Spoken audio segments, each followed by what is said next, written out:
Praise the Lord. ഇന്ന് എന്നെ കേൾക്കുന്ന എല്ലാ പ്രിയപ്പെട്ടവർക്കും കർത്താവായ യേശു ക്രിസ്തുവിൻ്റെ നാമത്തിൽ എൻ്റെ സ്നേഹവന്ദനങ്ങളെ അറിയിക്കുന്നു. ഇന്ന് നമ്മൾ എടുക്കുന്നത് രൂത്തിൻ്റെ പുസ്തകമാണ്. ബൈബിൾ പുസ്തകങ്ങളിലൂടെയുള്ളതായ ഒരു യാത്രയിൽ ഇന്നത്തേത് 16-ാമത്തെ ലെസണാണ്. കഴിഞ്ഞ ആഴ്ചകളിൽ 15ഉം 16ഉം ന്യായാധിപന്മാരുടെ പുസ്തകങ്ങൾ നമ്മൾ വായിക്കുകയുണ്ടായി. അതിനോട് ചേർന്നുള്ളതായ ന്യായാധിപന്മാരുടെ കാലത്ത് നടന്നതായ ഒരു സംഭവത്തെക്കുറിച്ച് എഴുതിയിരിക്കുന്നതായ ഒരു പുസ്തകമാണ് ഈ രൂത്തിൻ്റെ പുസ്തകം എന്ന് പറയുന്നത്. ഈ രൂത്തിൻ്റെ പുസ്തകം എന്ന് പറയുമ്പോൾ സ്ത്രീകളുടെ പേരിൽ അറിയപ്പെടുന്നതായ 2 പുസ്തകങ്ങളാണ് ബൈബിളിൽ നമുക്ക് കാണാൻ സാധിക്കുന്നത്. ഒന്ന് രൂത്തിൻ്റെ പുസ്തകവും മറ്റൊന്ന് എസ്തേറിൻ്റെ പുസ്തകവുമാണ്. പഴയ നിയമത്തെ സംബന്ധിച്ച് നോക്കുമ്പോൾ അന്നത്തെ കൾച്ചറിൽ സ്ത്രീകൾക്ക് വലിയ പ്രാധാന്യം അവർ കൊടുത്തിരുന്നില്ല. എന്നാൽ ദൈവസന്നിധിയിലേക്ക് കടന്നു വരുമ്പോൾ ദൈവത്തെ സ്നേഹിക്കുന്നവർക്ക് ദൈവം അതിൻ്റേതായ വില കൊടുത്ത് അവരെ അംഗീകരിക്കുന്നതിൻ്റെ ഒരു പ്രൂഫാണ് ഇവിടെ നമ്മൾക്ക് കാണുന്നതായ ഈ രൂത്തിൻ്റെ പുസ്തകം എന്ന് പറയുന്നത്. ഇവിടെ ഈ രൂത്തിൻ്റെ പുസ്തകത്തിലും അതുപോലെ തന്നെ നമ്മളുടെ വീണ്ടെടുപ്പുകാരനായ കർത്താവിനെ വരച്ച് കാട്ടുന്ന ഒരു ചിത്രമാണ് ഈ കഥയിലൂടെ നമ്മൾക്ക് മനസ്സിലാക്കുവാനായിട്ട് സാധിക്കുന്നത്. ഒരു ജാതീയ ബാക്ക്ഗ്രൗണ്ടിൽ നിന്നും കടന്നു വന്നതായ ഒരു മോവാബ് സ്ത്രീയാണ് രൂത്ത് എന്ന് പറയുന്നത്. അവളെ ഒരു ദാസിയായും ബോവസിൻ്റെ ഭാര്യയായും ക്രിസ്തുവിൻ്റെ വംശാവലിയിലെ കണ്ണിയായിട്ടും തീർക്കുന്ന ഒരു പുസ്തകമാണ് ഈ രൂത്തിൻ്റെ പുസ്തകം എന്ന് പറയുന്നത്. 1-ാം അധ്യായത്തിൻ്റെ 1-ാമത്തെ വാക്യം വായിക്കുമ്പോൾ തന്നെ ഇവിടെ നമ്മൾക്ക് കാണുന്നു ഏത് കാലത്താണ് ഇത് എഴുതിയിരുന്നത്. അതായത് ന്യായാധിപന്മാർ ന്യായപാലനം നടത്തിയ കാലത്ത് ഒരിക്കൽ ദേശത്ത് ക്ഷാമമുണ്ടായി. ആ സമയത്താണ് ഈ സംഭവം നടക്കുന്നത് എന്ന് നമ്മൾക്ക് മനസ്സിലാക്കാം. ന്യായാധിപന്മാരുടെ ചരിത്രങ്ങളൊക്കെ കഴിഞ്ഞ 2 ലെസണുകളിലായിട്ട് നമ്മൾ പഠിക്കുകയുണ്ടായല്ലോ. എന്നാൽ അങ്ങനെയുള്ളതായ ഒരു സമയത്താണ് ഇവിടെ ബേത്ലഹേം എന്ന് പറയുന്നതായ അവരുടെ സ്വദേശത്തെ സ്വപട്ടണത്തിൽ ഒരു വലിയ ക്ഷാമമുണ്ടാകുകയും ആഹാരം കിട്ടാതെ അവർ വിഷമിക്കുകയും അതിനോടുള്ള ബന്ധത്തിൽ അവർ കുടുംബമായിട്ട് ഒരു തീരുമാനമെടുക്കുകയാണ്, ഇവിടെ നിന്നും നമ്മൾ മുൻപോട്ട് പോവുക, അവിടെ മോവാബ് എന്ന് പറയുന്ന ജാതീയ സ്ഥലത്തേക്ക് പോയി കഴിഞ്ഞാൽ അവിടെ നമ്മൾക്ക് ധാന്യം ഒക്കെ കിട്ടും എന്നുള്ളതായ ചിന്തയോടുകൂടെ അവിടെ പോകുന്നതായിട്ടാണ് നമ്മൾക്ക് കാണുന്നത്. അതിനു മുമ്പായിട്ട് ഇതിൻ്റെ എഴുത്തുകാരൻ ആരാണ് എന്ന് ചോദിച്ചാൽ പരക്കെ വിശ്വസിക്കപ്പെടുന്നത് ഒടുവിലത്തെ ന്യായാധിപനായ ശമൂവേൽ ആണ് ഈ പുസ്തകം എഴുതിയിരിക്കുന്നത്. ഇവിടെ 1-ാം അധ്യായത്തിൻ്റെ 2-ാമത്തെ വാക്യം നമ്മൾ വായിക്കുമ്പോൾ അവിടെ നമ്മൾക്ക് കാണുവാനായിട്ട് സാധിക്കുന്നത് അവിടെ ഒരു ചെറിയ കുടുംബത്തിൻ്റെ കഥയാണ്. ആ കുടുംബനാഥൻ്റെ പേരാണ് എലീമേലേക്ക് എന്ന്, ഭാര്യയുടെ പേരാണ് നവോമി എന്ന്. അവരുടെ 2 പുത്രന്മാർ അവർക്ക് ഉണ്ടായിരുന്നു. മഹളോൻ എന്നും കില്യോൻ എന്നുമാണ് അവരുടെ പേര്. അവർ യഹൂദയിലെ ബേത്ലഹേമിൽ നിന്നുള്ളതായ എബ്രാത്യർ ആയിരുന്നു. അവർ മോവാബ് ദേശത്ത് ചെന്ന് അവിടെ താമസിച്ചു. അവിടെയാണ് ആ ചരിത്രം ആരംഭിക്കുന്നത്. എന്നിട്ട് എന്ത് സംഭവിച്ചു എന്നാണ് നമ്മുടെ എല്ലാവരുടെയും ആകാംക്ഷ. അവിടെ ചെന്നതിന് ശേഷമായിട്ട് എലീമേലേക്ക് മരിച്ചു പോകുന്നതായിട്ടാണ് കാണുന്നത്. ചില വർഷങ്ങൾക്കകം തന്നെ ആ ഒരു അപരിചിതമായ സ്ഥലത്ത് ചെന്നപ്പോൾ, അല്ലെങ്കിൽ മോവാബ് ദേശത്തേക്ക് ചെന്നപ്പോൾ അവിടെ വെച്ച കുടുംബനാഥനായ എലീമേലേക്ക് മരിച്ചു. കുടുംബത്തിൽ വലിയ ഒരു പ്രതിസന്ധിയെ നേരിടുന്നതായ അനുഭവമാണ് കാണുന്നത്. എന്നിട്ട് ഈ നവോമിയും 2 പുത്രന്മാരും ശേഷിച്ചു. അവർ 2 പുത്രന്മാർ മോവാബിയ സ്ത്രീകളെ വിവാഹം കഴിച്ച് ഒരുത്തിക്ക് ഓർപ്പ എന്നും മറ്റവൾക്ക് രൂത്ത് എന്നും പേരുള്ളതായ 2 സ്ത്രീകളെയാണ് അവർ വിവാഹം കഴിച്ചത്. അതുമാത്രമല്ല, അന്നത്തെ കാലത്ത് ഇസ്രായേൽ മക്കളെ മാത്രമേ വിവാഹം കഴിക്കാവൂ എന്ന്, അല്ലെങ്കിൽ ദൈവത്തെ ആരാധിക്കുന്നതായ ജനങ്ങളെ മാത്രമേ അങ്ങോട്ടും ഇങ്ങോട്ടും വിവാഹത്തിന് കൊടുക്കാവൂ എന്നുള്ള നിയമം ഉണ്ടായിരുന്നു. എങ്കിൽ തന്നെയും ഈ മോവാബ് ദേശത്തേക്ക് പോയി ഈ പൈതങ്ങൾ അവിടെ വളർന്നു വന്നപ്പോൾ അവരും അവിടെയുള്ളതായ ആ 2 സ്ത്രീകളുമായിട്ട് സ്നേഹബന്ധത്തിലായി അവരെ വിവാഹം കഴിക്കുന്നതായിട്ടാണ് നമുക്ക് കാണുവാനായിട്ട് സാധിക്കുന്നത്. എന്നാൽ വീണ്ടും നമ്മൾക്ക് കാണുവാനായിട്ട് സാധിക്കുന്നത് 5-ാമത്തെ വാക്യത്തിൽ ഈ കുടുംബത്തിൽ വീണ്ടും അത്യാഹിതം നേരിടുകയാണ്.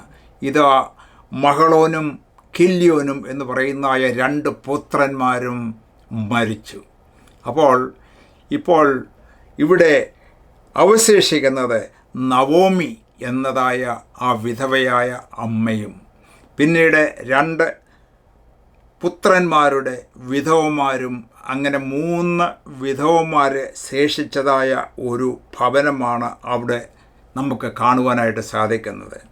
6-ാമത്തെ വാക്യത്തിലേക്ക് വരുമ്പോൾ അവിടെ നമുക്ക് കാണുവാനായിട്ട് സാധിക്കുന്നത് ഇതാ നവോമി ഈ തൻ്റെ സ്വന്തം ദേശമായ ആ ബേത്ത്ലഹേമിനെ കുറിച്ചൊക്കെ ഇങ്ങനെ അന്വേഷിച്ചു കൊണ്ടിരിക്കുകയാണ്. അവിടെ എന്താണ് സംഭവങ്ങൾ നടക്കുന്നത്, എന്തെങ്കിലും വ്യത്യാസമുണ്ടോ എന്നൊക്കെ അന്വേഷിച്ചു കൊണ്ടിരിക്കുമ്പോൾ അവൾക്കൊരു വാർത്ത കിട്ടി.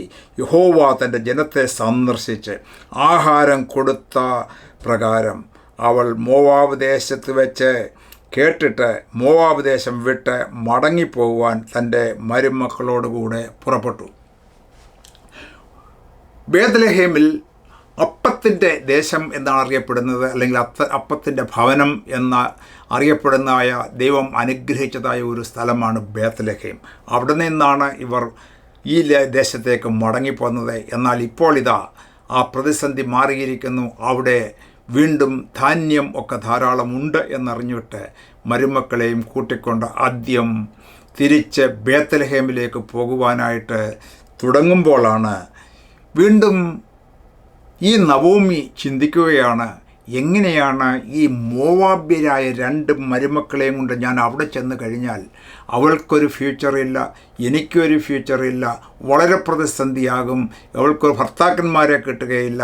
അങ്ങനെയാണെങ്കിൽ ഇവരെ ഇവിടെ തന്നെ വിട്ടിട്ട് പോകുന്നതാണ് ബുദ്ധിയെന്ന് പറഞ്ഞുകൊണ്ട് ആ മരുമക്കളായ ഓർപ്പയോടും അതുപോലെ തന്നെ രൂത്തിനെയും വിളിച്ചിട്ട് യാത്ര പറയുവാനായിട്ട് ആഗ്രഹിക്കുകയാണ്. ഇതാ ഞാൻ അവിടേക്ക് പോകട്ടെ, എൻ്റെ ദേശത്തേക്ക്, എൻ്റെ ജാതികളുടെ അടുക്കിലേക്ക് ഞാൻ പോകട്ടെ. നിങ്ങളുടെ ജാതികളുടെ അവിടെ നിൽക്കൂ, നിങ്ങളുടെ ദേവന്മാരെ നിങ്ങൾ സേവിക്കൂ, അതാണ് നിങ്ങൾക്ക് കംഫർട്ടബിൾ. നിങ്ങൾ ഒരു കുടുംബജീവിതം നയിക്കുവാൻ വേണ്ടി ഇവിടെ നിന്നും വിവാഹം കഴിച്ച് ഇവിടെ ജീവിക്കൂ, അതിനുവേണ്ടിയാണ് നിങ്ങൾ പരിശ്രമിക്കേണ്ടത് എന്ന് പറഞ്ഞുകൊണ്ട് ഈ നവോമി 2 മരുമക്കളെയും നിർബന്ധിക്കുന്നതായ കാഴ്ചയാണ് ഇവിടെ കാണുന്നത്. അങ്ങനെ വളരെ നിർബന്ധിച്ചപ്പോൾ ഒരു മരുമകൾ ഓർപ്പ അവൾ എന്ത് ചെയ്യുന്നു, അവൾ വളരെ നിർബന്ധിച്ചപ്പോൾ അവൾ നവോമിയെ ചുംബിച്ചിട്ട് യാത്ര പറഞ്ഞ് പോകുന്നതാണ് കാണുന്നത്. എന്നിട്ട് രൂത്ത് എന്താണ് ചെയ്യുന്നത്, രൂത്ത് അവളോട് പറ്റി നിന്നു എന്ന് പറഞ്ഞാൽ അമ്മായിയമ്മയായ നവോമിയോട് അവൾ പറ്റി നിന്നു. അവളോട് പോകുവാൻ പറഞ്ഞിട്ട് അവൾ പോവുകയില്ല. അവളുടെ വാക്ക് വളരെ ശ്രദ്ധേയമാണ്. അവളുടെ ജീവിതത്തിൽ ചില വ്യതിയാനങ്ങൾ അതിനോടകം തന്നെ വന്നിരുന്നതായിട്ട് നമ്മൾക്ക് മനസ്സിലാക്കുവാനായിട്ട് സാധിക്കും. 15-ാമത്തെ വാക്യം വായിക്കുമ്പോൾ, നിൻ്റെ സഹോദരി തൻ്റെ ജനത്തിൻ്റെയും തൻ്റെ ദേവൻ്റെയും അടുക്കൽ മടങ്ങിപ്പോയല്ലോ.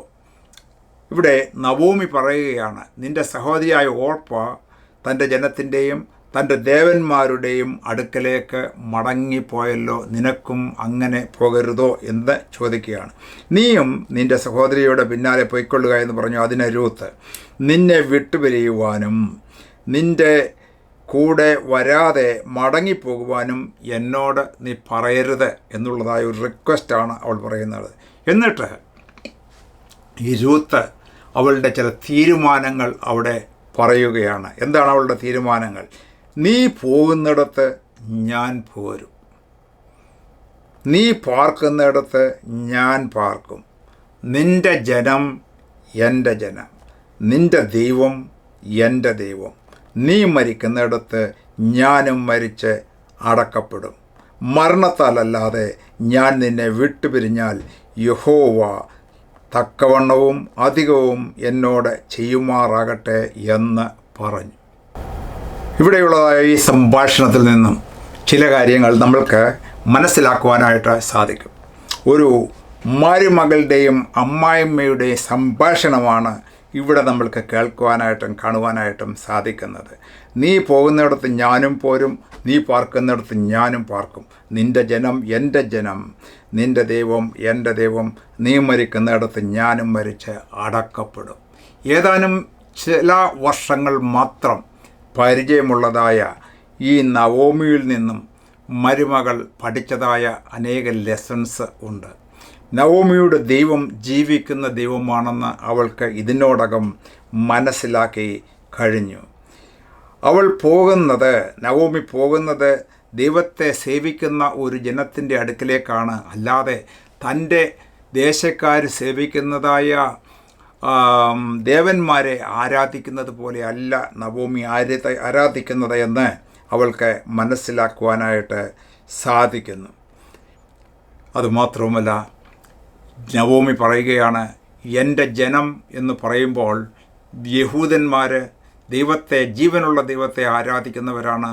അവർ സകലത്തെയും സൃഷ്ടിച്ചവനായ ദൈവത്തെ ആരാധിക്കുന്ന ഒരു കൂട്ടരാണ് യഹൂദർ എന്ന് ഈ നവോമിയുടെ മരുമകളായ രൂത്തിന് ഇതിനോടകം മനസ്സിലാക്കി കഴിഞ്ഞു.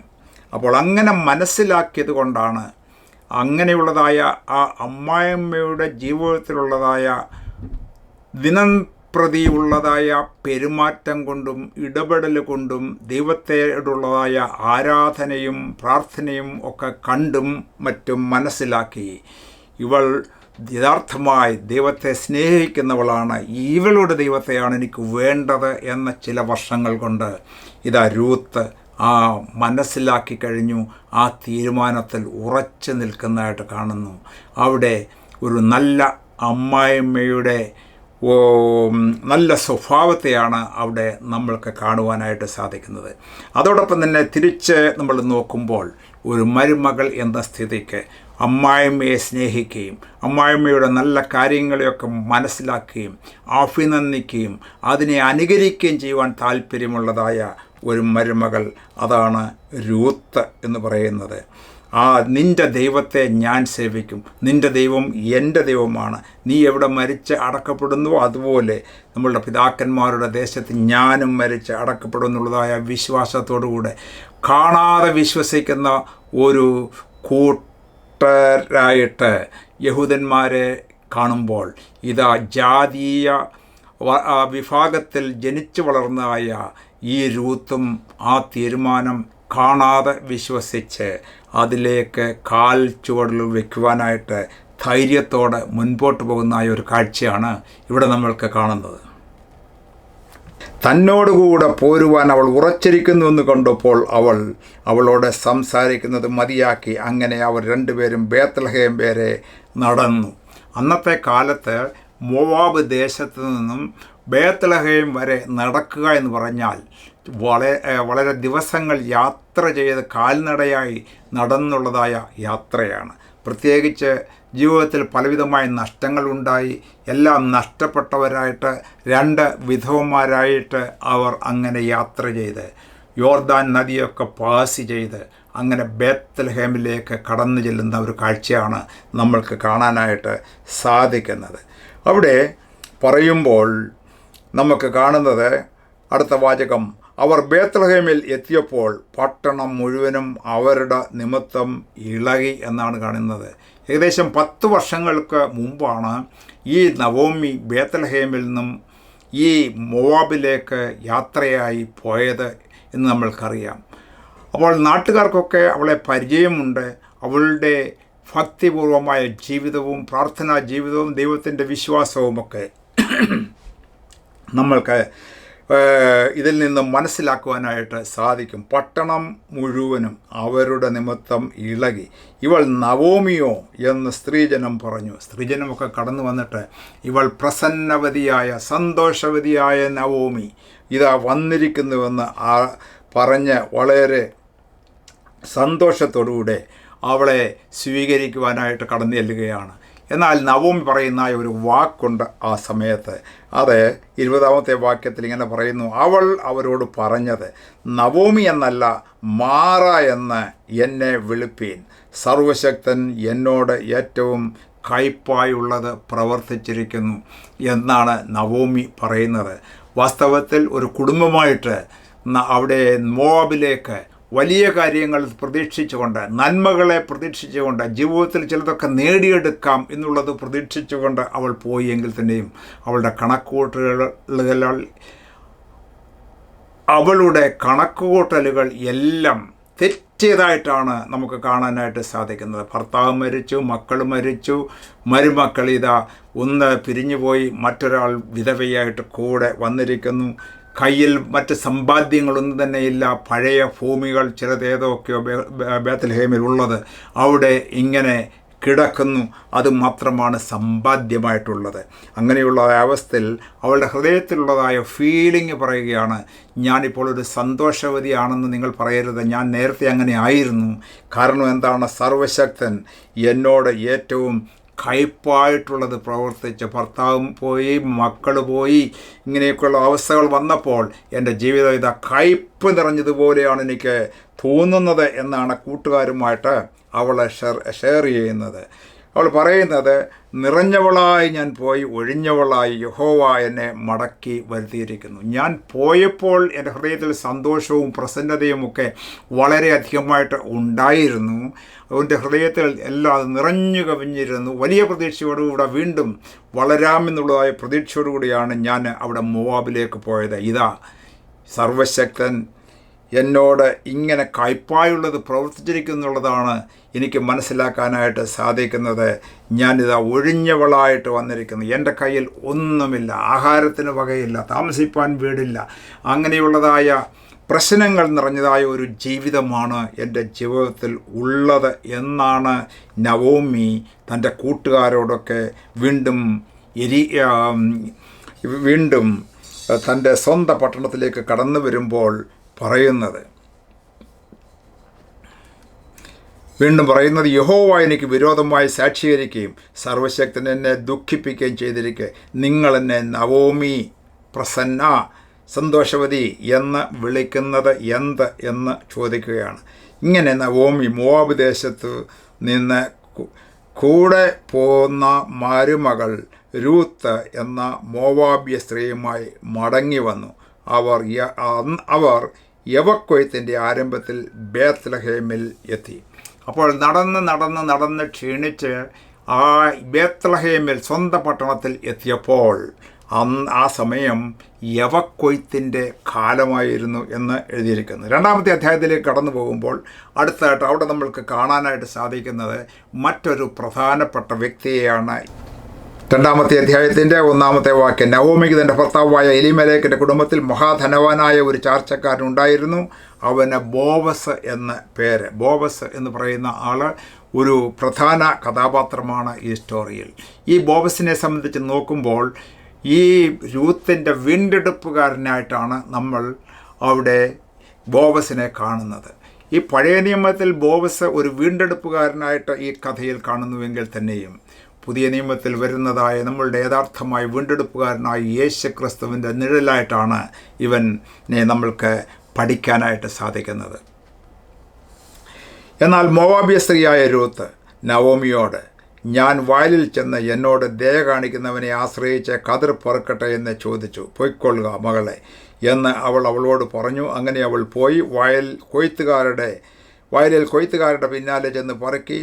ഭാഗ്യവശാൽ അവൾ എലിമേലെക്കിൻ്റെ കുടുംബക്കാരനായ ബോവസിനുള്ള വയലിൽ ആയിരുന്നു ചെന്നത്. ഇവിടെ ബേത്ലഹേമിലുള്ളതായ ഒരു വയലിൽ ചെന്ന് ചേരുന്നതായ കാഴ്ചയാണ് കാണുന്നത്. രണ്ടുപേരും, നവോമിയും രൂത്തും ബേത്ലഹേമിലേക്ക് കടന്നു ചെന്നു. അവർക്ക് ഭക്ഷിപ്പാനായിട്ട് ആഹാരമൊന്നും തന്നെ ഇല്ല. വളരെ കഷ്ടത്തിലും പ്രയാസത്തിലും കഴിയുന്നതായ കാലം.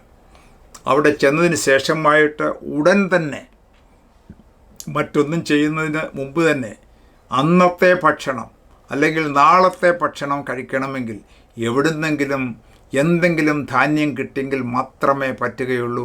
അതുപോലെയുള്ള ഒരു സ്ഥിതിയായിരുന്നു നവോമിയുടെയും ഈ രൂത്തിൻ്റെതുമെന്ന് ഇവിടെ നമ്മൾക്ക് മനസ്സിലാക്കാനായിട്ട് സാധിക്കും.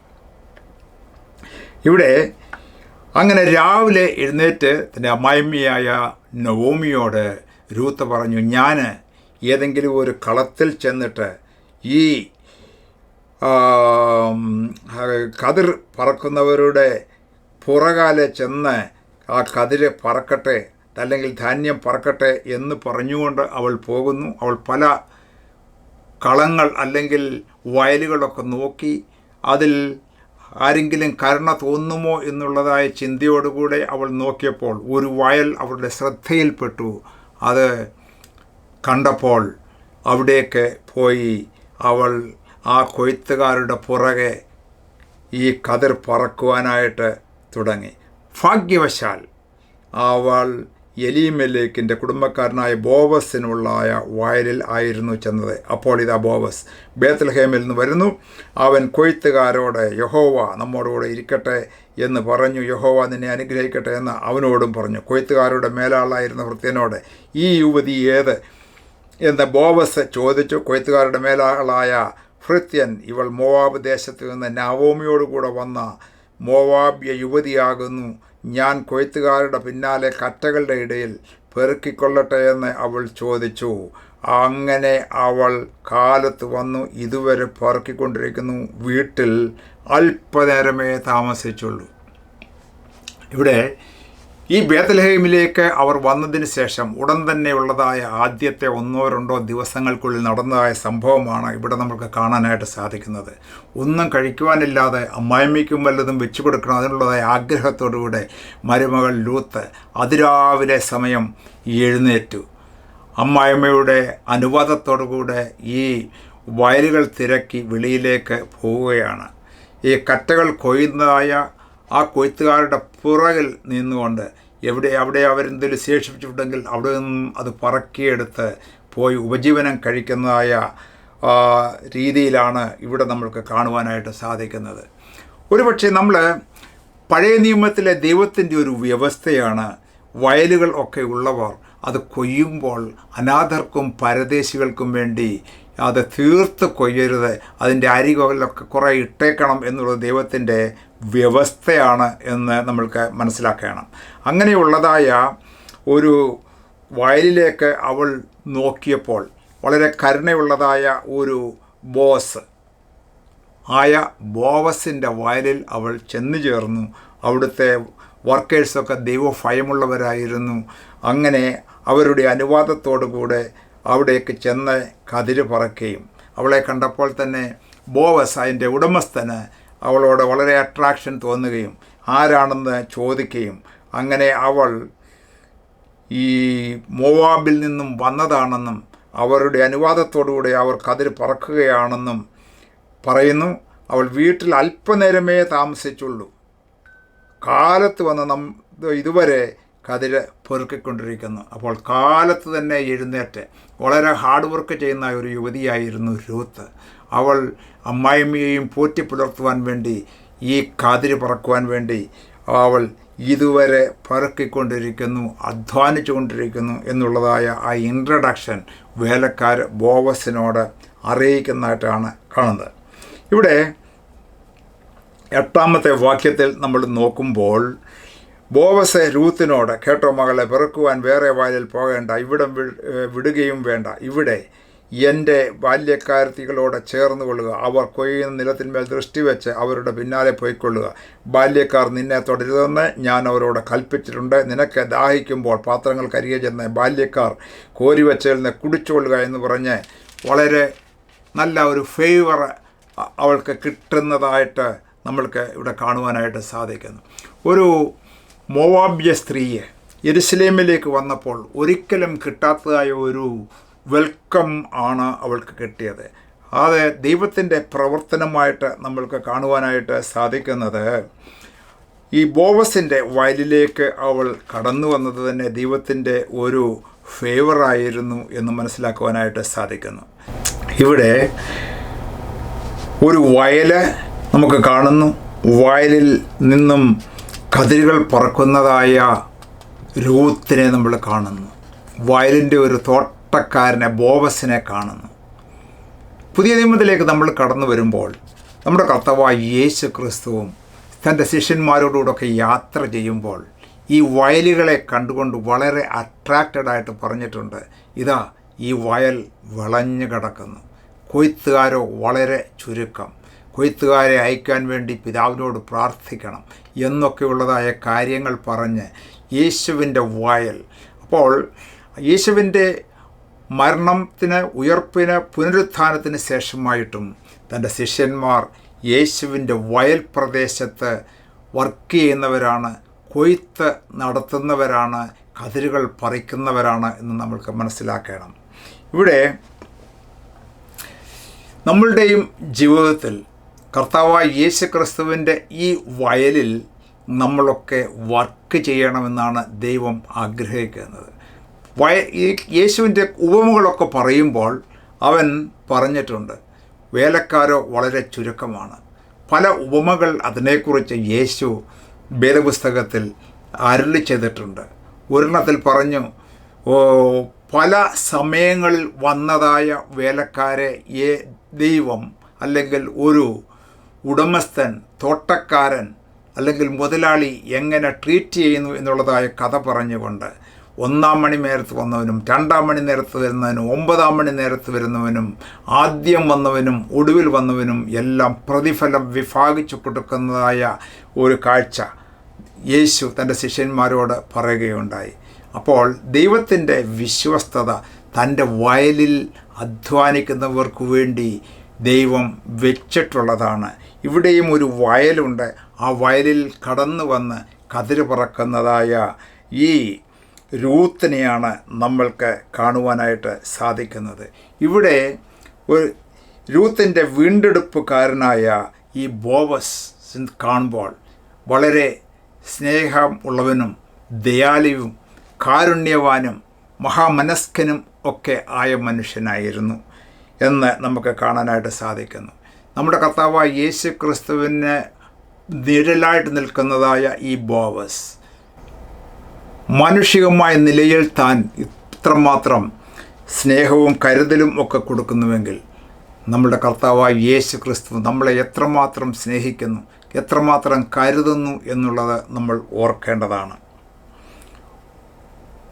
യാതൊരുവിധമായ വർഗീയ വൈരാഗ്യവും കൂടാതെ മോവാബിയ സ്ത്രീയെ പഴയ നിയമത്തിൽ ബോവസ് സ്വീകരിച്ച് തൻ്റെ കുടുംബത്തിലേക്ക് വെൽക്കം ചെയ്യുന്നുവെങ്കിൽ ഇന്നത്തെ കാലത്ത് നമ്മൾ നോക്കുമ്പോൾ കർത്താവായ യേശു ക്രിസ്തു പുതിയ നിയമത്തിലേക്ക് കടന്നു വരുമ്പോൾ അതിന് പരസ്യമായിട്ട് ഉദ്ഘാടനം ചെയ്തുകൊണ്ട് ഈ കനാന്യ സ്ത്രീ എന്ന് പറയുമ്പോൾ ആ ജാതീയ സ്ത്രീ യേശുവിൻ്റെ അടുക്കിലേക്ക് കടന്നു വരുമ്പോൾ അവളുമായിട്ട് സംസാരിക്കുന്നു, അവളുടെ മകളെ സൗഖ്യമാക്കുന്നു, അവളിലുള്ളതായ വിശ്വാസം മറ്റുള്ളവരിൽ പോലും കാണുന്നില്ല എന്ന് പറഞ്ഞുകൊണ്ട് അവളെ അപ്രീഷിയേറ്റ് ചെയ്യുന്നതായ ആ സംഭവം ആ പുതിയ നിയമത്തിൽ നമ്മൾ കാണുമ്പോൾ അതിൻ്റെ ഒരു നിഴലായിട്ട് പഴയ നിയമത്തിൽ ഈ മോവാബിയ സ്ത്രീയായ രൂത്തിനെ ഈ ബോവസ് വെൽക്കം ചെയ്യുന്നത് കാണുമ്പോൾ നമ്മുടെ കർത്താവായ യേശു ക്രിസ്തുവിൻ്റെ ഒരു നിഴലായിട്ടാണ് ഇത് നമുക്ക് കാണാനായിട്ട്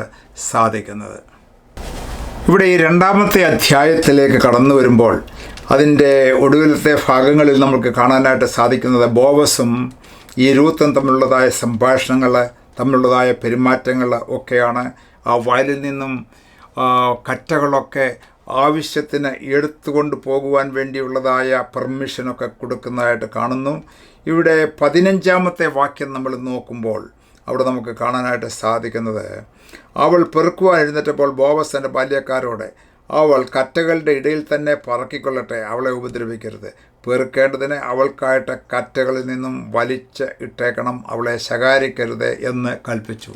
തൻ്റെ വേലക്കാരോട് ഈ ബോവസ് പറയുകയാണ്, തൻ്റെ കറ്റകളിൽ നിന്നും അവൾക്ക് പ്രത്യേകാൽ വലിച്ച് ഇട്ടുകൊടുത്തേക്കണം എന്ന് പറഞ്ഞാൽ സ്പെഷ്യൽ ഫേവർ ആണ് നമുക്ക് കാണുന്നത്. സാധാരണയായിട്ട് അരികിലും കോണിലും ഒക്കെ ഉള്ളതായ ആ കറ്റകളും കതിരുകളും ഒക്കെയാണ് ഇവർ ഈ പരദേശികളും പാവപ്പെട്ടവരും ഒക്കെ വന്ന് പറക്കുന്നത്. എന്നാൽ ഇതാ രൂത്തിന് വേണ്ടി ബോവസ് പറയുകയാണ്, ഈ നിങ്ങൾ കൊയ്തതായ കറ്റകളിൽ നിന്നും ചിലത് വലിച്ചിട്ട് ഈ രൂത്ത് വരുന്നതായ സ്ഥലത്ത് ഇട്ടേക്കണം, അല്ലെങ്കിൽ അവളുടെ മുമ്പിലേക്ക് ഇട്ടേക്കണം, അവൾ അത് എടുത്തുകൊണ്ട് പോകട്ടെ എന്നുള്ളത്. ഇവിടെ നമുക്ക് കാണാനായിട്ട് സാധിക്കുന്നത്, നമ്മൾ വളരെ അധ്വാനിച്ചിട്ട് അതിൻ്റെ പ്രതിഫലമൊന്നും കിട്ടുന്നില്ലല്ലോ എന്ന് വിഷമിക്കുന്ന അനുഭവങ്ങൾ നമ്മളുടെ ജീവിതത്തിൽ ഉണ്ടായേക്കാം. എന്നാൽ ഇവിടെ ഈ രൂത്തിൻ്റെ ജീവിതത്തിൽ ഈ ബോവസ് തൻ്റെ ബാല്യക്കാരോട് പറയുകയാണ്, നിങ്ങൾ കറ്റകളിൽ നിന്നും അവൾക്ക് വേണ്ടി ചിലത് വലിച്ചിട്ടേക്കണം സ്പെഷ്യലായിട്ട് എന്ന് പറയുന്ന പോലെ നമ്മളുടെ ക്രിസ്ത്യ ജീവിതത്തിലും ചില അനുഭവങ്ങളൊക്കെ നമ്മൾ തിരിഞ്ഞു നോക്കുമ്പോൾ നമ്മളെ സ്നേഹിക്കുന്ന നമ്മളുടെ കർത്താവായ യേശു ക്രിസ്തു, നമ്മളുടെ വീണ്ടെടുപ്പുകാരൻ, നമ്മൾക്ക് വേണ്ടി ചിലത് വലിച്ചിട്ടേക്കുന്ന അനുഭവങ്ങൾ നമ്മൾക്ക് കാണാനായിട്ട് സാധിക്കും. സ്പെഷ്യൽ ആയിട്ടുള്ള ഫേവേഴ്സ്, നമ്മൾ ഉദ്ദേശിക്കാത്തതായ കാര്യങ്ങൾ, ആഗ്രഹിക്കാത്തതുപോലുമായ കാര്യങ്ങൾ, വളരെ നമ്മൾ ഒരിക്കലും പ്രതീക്ഷിക്കാത്ത കാര്യങ്ങൾ ഒക്കെ ദൈവം നമ്മൾക്ക് വേണ്ടി ഇങ്ങനെ വലിച്ച് നമ്മളുടെ മുമ്പിലേക്ക് ഇട്ടു തരുമ്പോൾ ആ ദൈവത്തിൻ്റെ കൃപയെക്കുറിച്ച് നമ്മൾ ഓർക്കണം. അവൻ നമ്മളുടെ വീണ്ടെടുപ്പുകാരനാണ്, അവൻ നമ്മളുടെ ചാർച്ചക്കാരനാണ്, അവൻ നമ്മളെ വീണ്ടെടുക്കുന്നവനാണ് എന്നുള്ളതോർത്ത് നമ്മൾ ദൈവത്തെ സ്തുതിക്കണം. 3-ാം അധ്യായത്തിലേക്ക് കടന്നു വരുമ്പോൾ ഈ നവോമിയോട് രൂത്ത് വിവരങ്ങളൊക്കെ വന്ന് പറയുന്നു. എന്നിട്ട് നവോമി പറയുകയാണ്, അവൻ നമ്മുടെ അടുത്ത ചാർച്ചക്കാരൻ, നമ്മുടെ വീണ്ടെടുപ്പുകാരിൽ ഒരുത്തനുമാകുന്നു എന്ന് നവോമി അവളോട് പറഞ്ഞു. അപ്പോഴാണ് വളരെ കാര്യമായിട്ട് ഈ ബോവസിനെ പരിചയപ്പെടുത്തുന്നത്. അതിനുശേഷമായിട്ട് നവോമി ചില നിർദ്ദേശങ്ങളൊക്കെ കൊടുക്കുകയാണ്. 3-ാം അധ്യായത്തിലേക്ക് വരുമ്പോൾ നവോമി പറയുകയാണ്, അനന്തരം അവളുടെ അമ്മായിയമ്മയായ നവോമി അവളോട് പറഞ്ഞ, മകളെ, നിനക്ക് നന്നായിരിക്കേണ്ടതിന് ഞാൻ നിനക്ക് വേണ്ടി ഒരു വിശ്രാമ സ്ഥലം അന്വേഷിക്കേണ്ടതല്ലയോ എന്ന് പറഞ്ഞുകൊണ്ട് അവളെ ഈ ചാർച്ചക്കാരനുമായിട്ട് ബന്ധപ്പെടുത്തുന്നതായ കാര്യമാണ് ഇവിടെ നമുക്ക് കാണാനായിട്ട് സാധിക്കുന്നത്. വിശ്രാമ സ്ഥലം അന്വേഷിക്കേണ്ടതല്ലയോ? നിൻ്റെ ജീവിതം ആകപ്പാടെ തകർന്ന് അടിഞ്ഞതായ ഒരു ജീവിതമാണ്. എന്നാൽ ഒരു വിശ്രാമ സ്ഥലം, ഒരു കുടുംബ ജീവിതം നിനക്ക് വേണം. നിനക്ക് വിശ്രമിക്കുവാൻ വേണ്ടി ഒരു സ്ഥലം വേണം. നിന്നെ ടേക്ക് കെയർ ചെയ്യാനായിട്ടുള്ള ഒരു ആൾ വേണം. അതിനുവേണ്ടി ഞാൻ അന്വേഷിക്കുകയാണ്, നീ എൻ്റെ വാക്കുകൾ കേൾക്കണം എന്നാണ് പറയുന്നത്. ഇവിടെ 3-ാം അധ്യായത്തിൽ നമ്മൾ ചെല്ലുമ്പോൾ അവൾ ചില ഇൻസ്ട്രക്ഷനൊക്കെ കൊടുക്കുകയാണ്. നീ ചെന്നിരുന്ന ബാല്യക്കാരുടെ യജമാനായ ബോവസ് നമ്മുടെ ചാർച്ചക്കാരനല്ലയോ? അത് നമ്മളുടെ ഐഡൻറ്റിഫൈ ചെയ്യുകയാണ്. നമ്മളുടെ കർത്താവായ യേശു ക്രിസ്തു നമ്മളുടെ ചാർച്ചക്കാരനാണ്, നമ്മളുടെ വീണ്ടെടുപ്പുകാരനാണെന്ന് ആരെങ്കിലും പറയാതെ നമ്മൾക്ക് മനസ്സിലാകുകയില്ല. നമ്മൾ ഒരു സാക്ഷികളായി തീരണം എന്നുള്ളതാണ് ഇവിടെ നിന്ന് നമ്മൾക്ക് മനസ്സിലാക്കുവാനായിട്ട് സാധിക്കുന്നത്. ഇവിടെ രൂത്തിനോട് പറയുകയാണ്, അവൻ നമ്മളുടെ ചാർച്ചക്കാരനാണ്. എന്നിട്ട് അവന് എങ്ങനെയാണ് കണ്ടുമുട്ടേണ്ടത് എന്നുള്ളത് അന്നത്തെ കാലത്തെ രീതി അനുസരിച്ച് ഉള്ളതായ കാര്യം അവൾ പറഞ്ഞു കൊടുക്കുകയാണ്. അവൻ ഇന്ന് രാത്രി കളത്തിൽ യവം പറ്റുന്നു, ആകയാൽ കുളിച്ച് തൈലം പൂശി വസ്ത്രം ധരിച്ച് കളത്തിൽ ചെല്ലുക, അയാൾ തിന്ന് കുടിച്ച് കഴിയും വരെ നീ എന്നെ കാണരുത് എന്ന് പറഞ്ഞിട്ട് ഇൻസ്ട്രക്ഷൻസ് കൊടുക്കുകയാണ്. കുളിക്കണം എന്ന് പറയുമ്പോൾ വിശുദ്ധനായ ദൈവത്തിൻ്റെ സന്നിധിയിൽ വിശുദ്ധിയോടുകൂടെ നമ്മൾ കടന്നു ചെല്ലുന്ന ഒരു പിക്ചറാണ് അവിടെ നമുക്ക് കാണാനായിട്ട് സാധിക്കുന്നത്. വിശുദ്ധിയില്ലാതെ വിശുദ്ധനായ ദൈവത്തെ കാണുവാനായിട്ട് സാധ്യമാകുകയില്ല. ഇസ്രായേൽ മക്കളുടെ ചരിത്രം നമ്മൾ നോക്കുമ്പോൾ മോശ ദൈവജനത്തെ അവിടെ നയിച്ചുകൊണ്ട് വരുമ്പോൾ ദൈവത്തെ പർവ്വതത്തിൻ്റെ അടിവാരത്തിൽ നിന്ന് കാണുവാൻ വേണ്ടി ചില പ്രത്യേക നിബന്ധനകളുണ്ടായിരുന്നു. നിങ്ങളുടെ ശാരീരികമായ ശുദ്ധി വരുത്തുന്നവരായിരിക്കണം. അതുപോലെ തന്നെ മാനസികമായും ആത്മീയമായും നിങ്ങളുടെ ജീവിതത്തിൽ ശുദ്ധീകരണം പ്രാപിച്ചുകൊണ്ട് വേണം എന്നെ കാണുവാനായിട്ട് നിങ്ങൾ വരുന്നത്. അങ്ങനെ പർവ്വതത്തിൻ്റെ മുകളിൽ ഞാൻ കടന്നു വരുമ്പോൾ നിങ്ങൾ എന്നെ അവിടെ കാണാം. ദൈവത്തിൻ്റെ പ്രസൻസ് നിങ്ങൾക്ക് അകലെ നിന്നുകൊണ്ട് കാണാം, അടുത്ത് വരരുത് എന്ന് പറയുന്നതായിട്ടാണ് കാണുന്നത്. ഇവിടെ പുതിയ നിയമത്തിലേക്ക് വരുമ്പോൾ കർത്താവായ യേശു ക്രിസ്തുവിൻ്റെ രക്തത്താൽ തളിച്ച് ശുദ്ധീകരണം പ്രാപിച്ച് രക്തത്താൽ കുളിച്ചവരായിട്ട് മുൻപോട്ട് പോകുന്നതായ ഒരു പിക്ചറാണ് ഇവിടെ കാണുന്നത്. തൈലം പൂശുക എന്ന് പറയുമ്പോൾ, നീ തൈലം പൂശുകയാണ് എന്ന് പറയുമ്പോൾ, അഭിഷേക തൈലം എന്ന് പറയുന്നത് വളരെ പ്രത്യേകതയുള്ളതാണ്. പഴയ നിയമത്തിൽ കർത്താവിന് വേണ്ടി വേർതിരിക്കുന്നവരെ അഭിഷേക തൈലം പൂശി അവരെ വേർതിരിക്കുക പതിവായിരുന്നു. രാജാക്കന്മാരെയും പ്രവാചകന്മാരെയും ഒക്കെ അങ്ങനെയാണ് അഭിഷേകം ചെയ്തിരുന്നത്. പുതിയ നിയമത്തിലേക്ക് കടന്നു വരുമ്പോൾ പരിശുദ്ധാത്മാവിൻ്റെ അഭിഷേകം നമ്മളിലേക്ക് പകർന്നു വന്ന് നമ്മളെ ബലപ്പെടുത്തുന്നതായ ആ അഭിഷേകത്തിൻ്റെ പ്രവർത്തനം നമ്മൾക്ക് കാണാനായിട്ട് സാധിക്കുന്നു. ദൈവസന്നിധിയിലേക്ക് കടന്നു ചെല്ലുമ്പോൾ ആ അഭിഷേകത്തിൻ്റെ ആ അനുഗ്രഹത്തോടുകൂടെ തൈലം പൂശിക്കൊണ്ട് അഭിഷേകത്തിൻ്റെ എൻ്റെ പാനപാത്രം നിറഞ്ഞു കവിയുന്നു എന്നുള്ളതായ ആ സങ്കീർത്തനക്കാരൻ പറയുന്നതോടെ ആരാധനയോടുകൂടെ നമ്മൾ ദൈവസന്നിധിയിലേക്ക് കടന്നു ചെല്ലണം എന്നുള്ളതാണ് ഇവിടെ നിന്ന് നമ്മൾക്കൊരു പിക്ചർ നമുക്ക് കാണുവാനായിട്ട് സാധിക്കുന്നത്. Praise God. എന്നിട്ട് നീ വസ്ത്രം ധരിക്കണം, നീതിയുടെ വസ്ത്രം. നമ്മളുടെ ജീവിതത്തിലെ കളങ്കമുള്ളതായ വസ്ത്രങ്ങളൊക്കെ മാറ്റിയിട്ട് നീതിയുള്ള വസ്ത്രം, കർത്താവിൽ നിന്നും നമ്മൾ നീതിപ്രവർത്തികളാകുന്ന വസ്ത്രങ്ങൾ നമ്മൾ ധരിക്കണം എന്നുള്ളതാണ് അവിടെ നമുക്ക് കാണാനായിട്ട് സാധിക്കുന്നത്. നമ്മളുടെ വസ്ത്രങ്ങൾ എല്ലാം നമ്മളുടെ സ്വാഭാവികമായിട്ടുള്ളത് കറവുരേണ്ടതാണ്. അതിനകത്ത് വളരെ പെർഫെക്റ്റായിട്ടുള്ളതൊന്നും കാണുവാനായിട്ട് സാധ്യമാകുകയില്ല. എന്നാൽ യേശുവിൻ്റെ രക്തത്താൽ കഴുകപ്പെട്ടതാണ്. അത് ആ രീതിയിൽ അത് ശുദ്ധീകരിക്കപ്പെട്ടതായിട്ട് നീതീകരണം എന്നുള്ളതായ ആ വസ്ത്രം ധരിച്ചുകൊണ്ട് ദൈവത്താൽ നീതീകരിക്കപ്പെട്ടവരായിട്ട് ആ കർത്താവിൻ്റെ അടുക്കിലേക്ക് കടന്നു ചെല്ലുന്നുണ്ട്. ഒരു പിക്ചറാണ് അവിടെ നമുക്ക് കാണാനായിട്ട് സാധിക്കുന്നത്. പിന്നീട് അവൾ ചോദിക്കുന്നുണ്ട്, നീ എൻ്റെ വീണ്ടെടുപ്പുകാരനല്ലയോ, നീ എൻ്റെ വീണ്ടെടുപ്പുകാരനല്ലയോ എന്ന് പറയുമ്പോൾ വീണ്ടെടുപ്പുകാരനെ അംഗീകരിക്കുന്നതായ ഒരു കാര്യമാണ് അവിടെ നമുക്ക് കാണാനായിട്ട് സാധിക്കുന്നത്. ഇവിടെ കർത്താവായ യേശു ക്രിസ്തുവിൻ്റെ അടുക്കിലേക്ക് കടന്നു ചെല്ലുമ്പോൾ നമ്മൾ അവനെ നമ്മളുടെ വീണ്ടെടുപ്പുകാരൻ, നമ്മുടെ രക്ഷിതാവുമായിട്ട് നമ്മളുടെ വായ് കൊണ്ട് ഏറ്റു പറയണം, ഹൃദയം കൊണ്ട് അംഗീകരിക്കണം. അങ്ങനെ നമ്മളുടെ വീണ്ടെടുപ്പുകാരനെ അംഗീകരിക്കണം എന്നുള്ളതാണ് 3-ാം അധ്യായത്തിൻ്റെ 9-ാമത്തെ വാക്യത്തിൽ നമ്മൾ കാണുന്നത്. അങ്ങനെ അവൾ റിക്വസ്റ്റ് ചെയ്യുകയാണ്, നീ എന്നെ വീണ്ടെടുക്കണം എന്നുള്ളതായ ആ റിക്വസ്റ്റ് നവോമിയുടെ ഇൻസ്ട്രക്ഷൻ പ്രകാരം അവൾ അന്ന് അവിടെ ചെന്നിട്ട് അവനുമായിട്ട് മീറ്റ് ചെയ്യുകയും അവനുമായിട്ട് ഈ സംഭാഷണം നടത്തുകയും ചെയ്യുന്നതായിട്ട് ഇവിടെ നമ്മൾ കാണുന്നു. എന്നാൽ ബോവസ് അതിൽ വളരെ താല്പര്യം ഉള്ളവനാണ്. എന്നാൽ ബോവസ് വളരെ ബുദ്ധിപരമായിട്ട് കാര്യങ്ങൾ ചെയ്യുന്നു.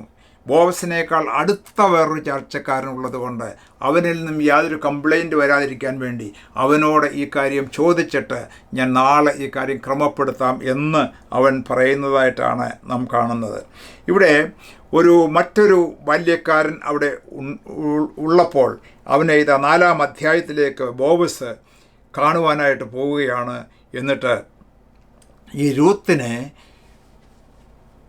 വീണ്ടെടുപ്പുകാരനായ നീ അവളെ വിലയ്ക്ക് വാങ്ങുവാനായിട്ട് തയ്യാറാണോ എന്നറിയണം, അവളുടെ വസ്തുക്കൾ ഒക്കെ വാങ്ങുവാനായിട്ട് തയ്യാറാണോ എന്നറിയുവാൻ വേണ്ടി പട്ടണവാതിക്കലുള്ളതായ ചില സാക്ഷികളെയൊക്കെ മൂപ്പന്മാരെയൊക്കെ വരുത്തിയിട്ട് അവരുടെ മുമ്പിൽ വെച്ച് ചോദിക്കുകയാണ്. എന്നിട്ട് ആ ചോദിക്കുമ്പോൾ ഈ 5-ാമത്തെ വാക്യത്തിൽ നമ്മൾക്ക് കാണാനായിട്ട് സാധിക്കുന്നത്, ഞാൻ വീണ്ടെടുക്കാം എന്ന് പറഞ്ഞാൽ ഈ ബോവസിനേക്കാൾ അടുത്ത ഒരു വീണ്ടെടുപ്പുകാരൻ അവിടെ ഉണ്ട്.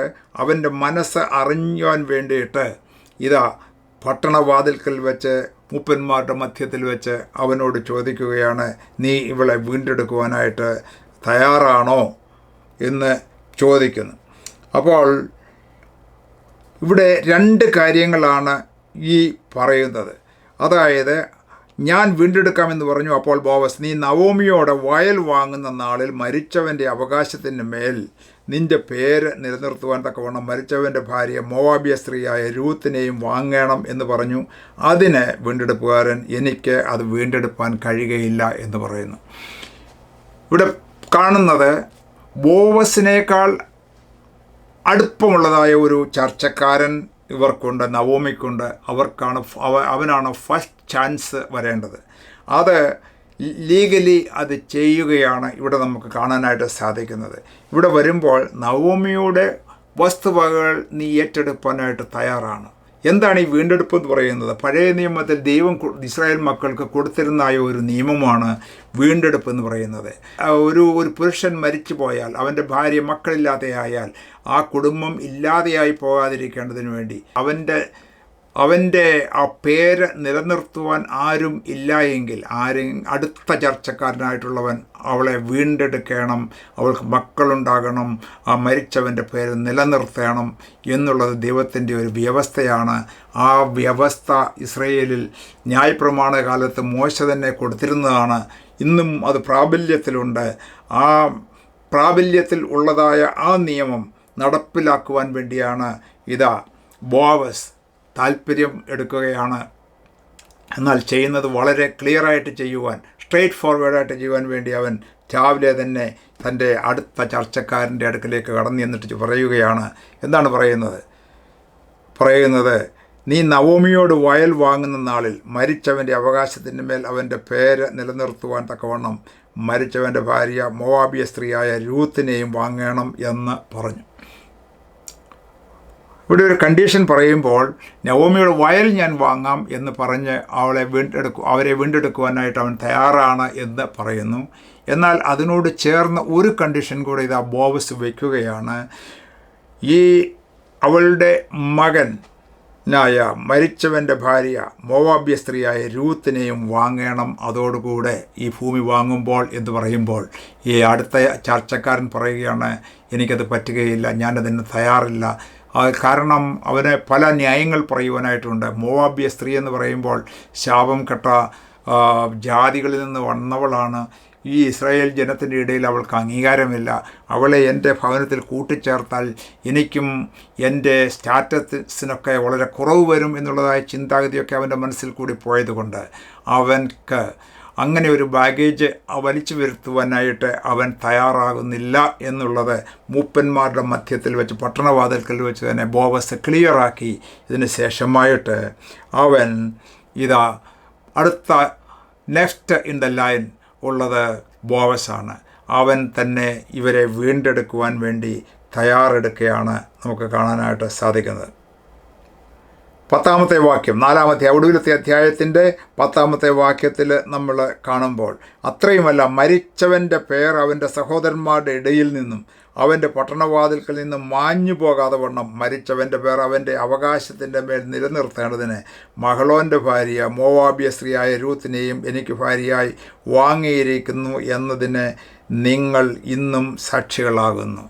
പട്ടണവാതിൽക്കൽ വെച്ച് മൂപ്പന്മാരുടെ മധ്യത്തിൽ പരസ്യമായിട്ട് പറയുകയാണ്, ഈ മോവാബ്യ സ്ത്രീയായ രൂത്തിനെ ഞാൻ വാങ്ങുന്നു, വീണ്ടെടുക്കുന്നു. ഞാൻ അടുത്ത ചർച്ചക്കാരൻ, വില്ലിംഗ് ആയിട്ടുള്ളവൻ, അതിനർഹതയുള്ളവൻ, അതിന് പ്രാപ്തിയുള്ളവൻ, ഞാൻ അവരെ വീണ്ടെടുക്കുന്നു എന്നാണ് പറയുന്നത്.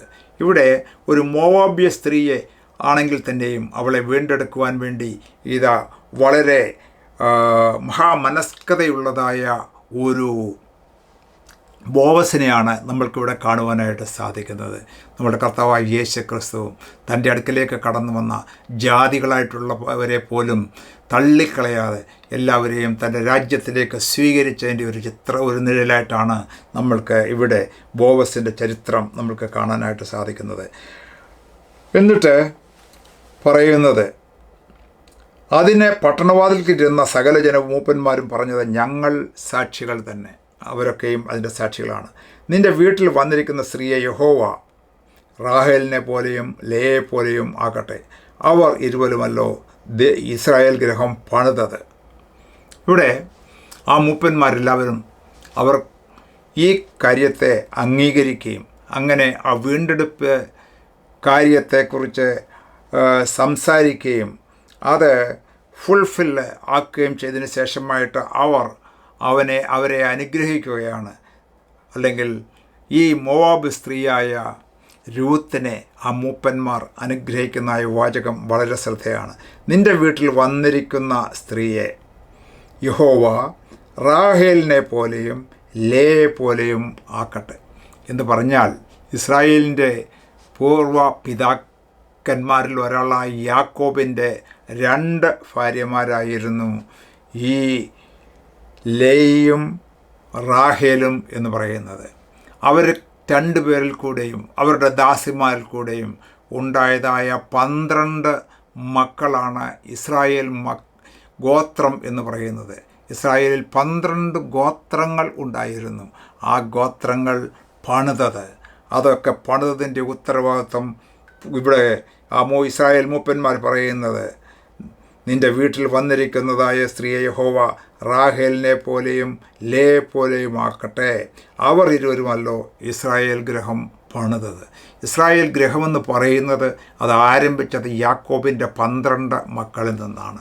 അത് പണിതത് ഈ അവൻ്റെ ഭാര്യമാരായ ലേയും റാഹേലും കൂടെയാണ്. അവർ ഒത്തൊരുമിച്ച് പണിതുകൊണ്ടാണ് ഇസ്രായേൽ ഗൃഹം പണിതത്.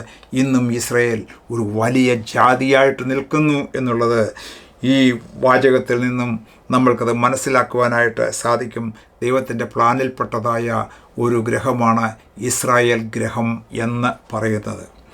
എന്നാൽ അതോടൊപ്പം തന്നെ നമ്മൾക്ക് പറയുവാനായിട്ടുള്ളത്, ആ ഇസ്രായേൽ ഗ്രഹത്തോട് ചേർന്ന് ജാതികളായിരുന്ന എന്നെയും നിന്നെയും കർത്താവ് വിലയ്ക്ക് വാങ്ങി അവനോട് ചേർത്ത് പണിതു. ഇസ്രായേൽ ഗ്രഹത്തിൻ്റെ ഭാഗവാക്കാക്കി നമ്മളെ തീർത്തു. പുതിയ നിയമം നൽകി നമ്മളെ സ്നേഹിച്ചു, വീണ്ടെടുത്തു എന്നുള്ള കാര്യമാണ് നമ്മൾക്ക് മനസ്സിലാക്കേണ്ടത്. അങ്ങനെ ഈ അവസാനത്തെ ആ അധ്യായത്തിലേക്ക് നമ്മൾ കടന്നു വരുമ്പോൾ ബോവസ് ഇവരെ വീണ്ടെടുക്കുന്നതായിട്ട് കാണുന്നു. രൂത്തിനെയും അവളുടെ അമ്മായിമ്മയായ നവോമിയും ഇപ്പോൾ ഇതാ ബോവസിൻ്റെ ഭവനത്തിൽ ആയിരിക്കുകയാണ്. ഈ 4-ാമത്തെ അധ്യായം ഒടുവിലത്തെ വാക്യങ്ങളിലേക്ക് വരുമ്പോൾ എല്ലാം വായിക്കുന്നതിന് സമയമില്ലാത്തതുകൊണ്ട് ഞാൻ വേഗത്തിൽ പറഞ്ഞ് തീർക്കുകയാണ്. ഇവിടെ ഇതാ രൂത്ത് പ്രസവിക്കുന്നു, ബോവസിന് ഒരു മകനെ പ്രസവിക്കുന്നു എന്ന് കാണാനായിട്ട് സാധിക്കുന്നു. ഇവിടെ 16-ാമത്തെ വാക്യം വായിക്കുമ്പോൾ നവോമി കുഞ്ഞിനെ എടുത്ത് മടിയിൽ കിടത്തി അവന് ധാത്രിയായി തീർന്നു. അപ്പോൾ ഭർത്താവിൻ്റെ മരണം മൂലം വളരെ ദുഃഖത്തിൽ കഴിഞ്ഞതായ ആ വർഷങ്ങളൊക്കെ മറന്നുകൊണ്ട് ഇതാ രൂത്തിൻ്റെ ഒരു കുഞ്ഞിനെ എടുത്ത് മടിയിൽ കിടത്തി ഒരു ധാത്രിയായിട്ട് അനുഗ്രഹിക്കപ്പെട്ടതായ അവസ്ഥയിൽ ഇതാ നവോമി ആ പ്രായാധിക്യത്തിൽ ആയിരിക്കുന്ന സമയമാണ് ഇവിടെ കാണുന്നത്. അവളുടെ അയൽക്കാരത്തികൾ നവോമിയൊക്കെ ഒരു മകൻ ജനിച്ചു എന്ന് പറഞ്ഞ് അവന് ഒബേദ് എന്ന് പേർ വിളിച്ചു. ദാവീദിൻ്റെ അപ്പനായ ഇശായിയുടെ അപ്പൻ ഇവൻ തന്നെ. അങ്ങനെ ദാവീദിൻ്റെ ആ കുലത്തിൽ ഈ ആയിത്തീരുവാൻ തക്കവണ്ണം ദൈവം ഇവരെ സഹായിച്ചു എന്നാണ് നമ്മൾക്കിവിടെ കാണുവാനായിട്ട് സാധിക്കുന്നത്. 18-ാമത്തെ വാക്യം വായിക്കുമ്പോൾ അവിടെയും ഒരു വംശ പാരമ്പര്യം എഴുതിയിരിക്കുകയാണ്. എന്താണ് ആ പാരമ്പര്യം? ഇച്ചിലൂടെ ഡീറ്റെയിൽ ആയിട്ട് എഴുതിയാണ്. ഫേരസിൻ്റെ വംശപാരമ്പര്യമാവിത്.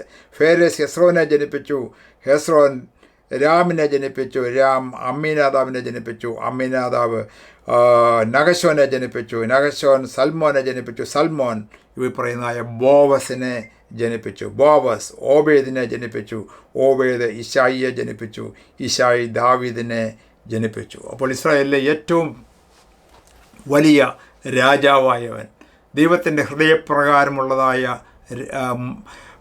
മനുഷ്യൻ എന്നറിയപ്പെടുന്നതായ ദാവീദ് രാജാവിനെ ജനിപ്പിച്ചത് ഈ ബോവസിൻ്റെ കുലത്തിൽ നിന്നാണ് എന്നാണ് എഴുതിക്കൊണ്ടാണ് ഈ ചാപ്റ്റർ അവസാനിപ്പിക്കുന്നത്, അല്ലെങ്കിൽ ഈ പുസ്തകം അവസാനിപ്പിക്കുന്നത്. ഇവിടെ നമ്മൾക്ക് എന്താണ് ഈ രൂത്തിൻ്റെ പുസ്തകത്തിൽ നിന്ന് മനസ്സിലാക്കുവാനായിട്ട് സാധിക്കുന്നത്? ഒന്നാമതായിട്ട് രൂത്തിൻ്റെ തീരുമാനമാണ്, ദൈവത്തെ ഞാൻ സേവിക്കും, നിൻ്റെ ജനം എൻ്റെ ജനമാണ്, നീ പോകുന്നിടത്ത് ഞാൻ പോകും, നീ മരിക്കുന്നിടത്ത് ഞാൻ മരിക്കും എന്ന് പറഞ്ഞുകൊണ്ട് ദൈവത്തെ സേവിക്കുന്നതിനുള്ളതായ ഒരു തീരുമാനമാണ് നമ്മൾക്ക് ഇവിടെ രൂത്തിൻ്റെ ജീവിതത്തിൽ കാണുവാനായിട്ട് സാധിക്കുന്നത്. അവളുടെ കുലം നോക്കുമ്പോൾ ഈ ബോവസിൻ്റെ വീട്ടിലേക്ക് കടന്നു വരുവാനായിട്ട് സാധ്യമാകില്ല എങ്കിൽ തന്നെയും ദൈവത്തിൻ്റെ പ്ലാനിൻ പ്രകാരം ആ മോവാബ്യ സ്ത്രീയെ, ജാതീയ സ്ത്രീയെ ദൈവസന്നിധിയിലേക്ക് ദൈവഭവനത്തിലേക്ക് കൊണ്ടുവരുവാൻ തക്കവണ്ണം ദൈവത്തിന് പ്രസാദം തോന്നി.